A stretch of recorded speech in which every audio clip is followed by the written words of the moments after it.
Saya nggak akan pernah mau harus pulang dengan tangan kosong. Saya akan terus kejar Kansa sampai saya dapetin hatinya.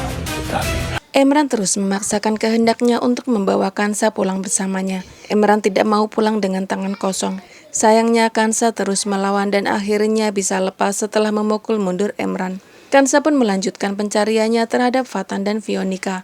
Ketika bertemu dengan orang-orang yang telah mengurung Fatan dan Fionika, Kansa malah difitnah oleh orang-orang suruhan Pak Darto, Bu Elva, dan Emran. Warga marah pada Kansa dan melarang Kansa menyelamatkan Fatan dan Fionika. Bu Elva mengambil batu dan memukul kepala Kansa hingga Kansa jatuh pingsan. Setelah tersadar dari pingsannya, Kansa menceramahi orang-orang sehingga mereka mulai terbuka mata mereka bahwa Fatan tidak bersalah. Mereka juga percaya kalau Kansa adalah istrinya Fatan. Sayang. Mereka pun mengantarkan Kansa menemui Fatan dan mempersilahkan Fatan dan Kansa untuk honeymoon di villa. Fionika kesal karena rencananya gagal total. Semuanya kini berbalik. Kamu nggak apa-apa sambil kipasin itu, aku sambil obatin kamu ya. Makasih. Fatan dan Kansa malah bermesraan di depan mata kepalanya sendiri. Fionika benar-benar cemburu ketika melihat Fatan yang begitu perhatian pada Kansa. Fatan mengobati luka di kepala Kansa sambil mereka membakar ikan pemberian dari para warga. Iya dong.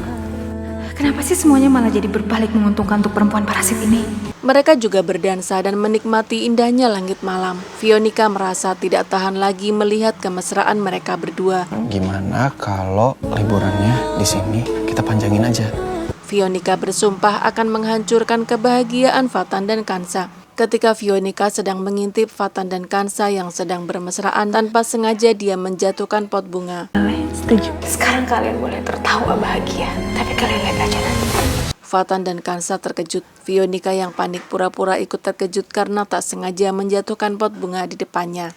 Pak Aksan mengajak Bu Hutami untuk makan malam sebagai hadiah ulang tahunnya. Betapa bahagianya Bu Hutami. Mereka semakin bahagia ketika mendapatkan telepon dari Kansa. Kansa mengatakan bahwa dia telah menemukan Fatan dan mereka akan honeymoon di villa. Kansa juga mengucapkan ulang tahun untuk ibunya. Tetapi di sisi lain Pak Yuda merasa masih marah kepada Bu Hutami. Dia tidak akan pernah membiarkan Bu Hutami hidup bahagia bersama dengan Pak Aksan. Dia pun memiliki rencana untuk menghabisi Pak Aksan dan Bu Hutami.